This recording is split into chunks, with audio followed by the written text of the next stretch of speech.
બધાય મજામાં જ હશો અને મજામાં જ રહેવાનું। આજની નવી રેસીપીમાં તમારા બધાનું સ્વાગત છે। તો આજે આપણે બનાવવાની છે ગુંદી। તો કેવી રીતે બનાવવાની હોય તો ઈ તમારે જોવું હોય તો વિડીયોમાં બના રહેજો। તો હવે આપણે બનાવવાનું ચાલુ કરી દઈએ। આપણે એક વ્હાઈટ ચણાનો લોટ લીધો છે, તો હવે આપણે એને સાળી નાખીએ।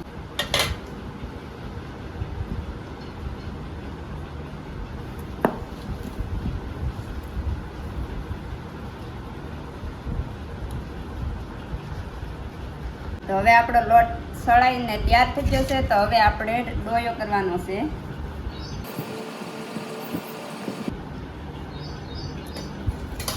તો હવે આપણે નાખી દઈએ સોડા ખાર।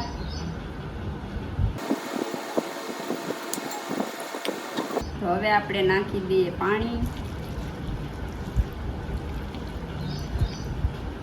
પાણી નાખતા જઈએ અને હલાવતા જઈએ આપણે।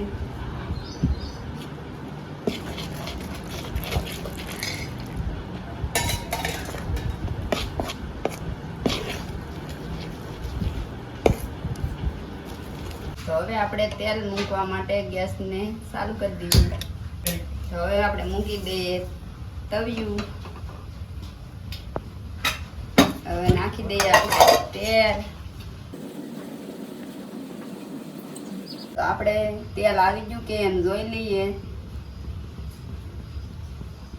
હા, તો આપણું તેલ આવી ગયું છે। તો હવે આપણે ગુંદી પાડવાનું ચાલુ કરી દઈએ। તો જો આપણે આ જારો લીધો છે, તો પછી આવો ઢીલો લોટ રાખવાનો, એને હલાવવાનો નહીં, એમને એને હાથે ટીપા પડે એમ પડવા દેવાનું।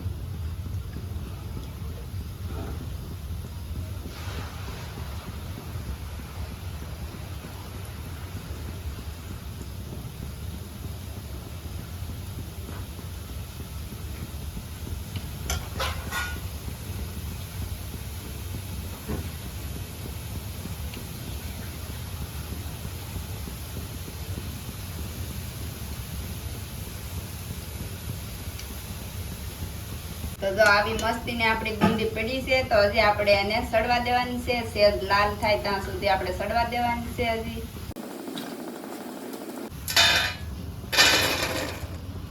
તો હવે આપણે સાણી કરવા માટે આપણે મૂકી દઈએ તપેલી।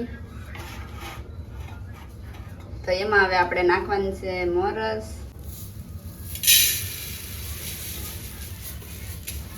તો આપણે મોરસ પલ્લે એટલું જ પાણી નાખવાનું છે। તો આપણે સાસણી કરવા માટે આપણે લીધો છે લાલ કલર। તો હવે નાખી દઈએ આપણે। હવે આપણે કલર નાખીને હવે આપણે હલાવી નાખીએ, એટલે બધા એમાં કલર ભળી જાય મસ્તીનો। તો હવે જે આપણે મોરસને ઓગાળવાની છે।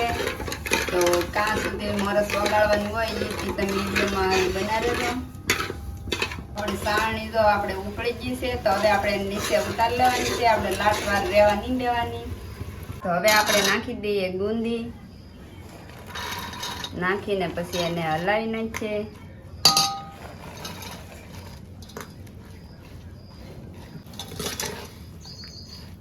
તો મસ્તીની આપણી ઘરે બનાવીને ગુંદી તમે બધાએ બનાવીજો ઘરે। બહુ મસ્ત ટેસ્ટથી થાય છે ગુંદી આપણી મસ્તીની। તો તમે તમારે ઘરે બનાવીજો।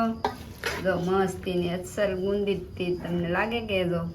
તો આપણે છે ને સાણીમાં ગુંદીને મિક્સ કરી નાખી છે। તો હવે આપણે આને છે ને અડધી કલાક કે એમ આપણે ઢાંકીને મૂકી દેવાની છે, કે કેમ કે આપણે સાણી હજી માથેથી ગળીચી હોય, અંદર તો હજી ભેળું ન હોય। તો આપણે અડધો કલાક જેટલું આપણે ઢાંકી દેવાની છે, એટલે બધી સાણી હતી ગુંદીમાં મસ્તીની ભળી જાય ને। જો આપણી ગુંદી મસ્તીને પોસીથી છે। તો જો આવી રીતે સાહણી છે ને એમાં ગુંદીમાં નીકળી જાય ને ત્યાં સુધી આપણે રહેવા દેવાની છે।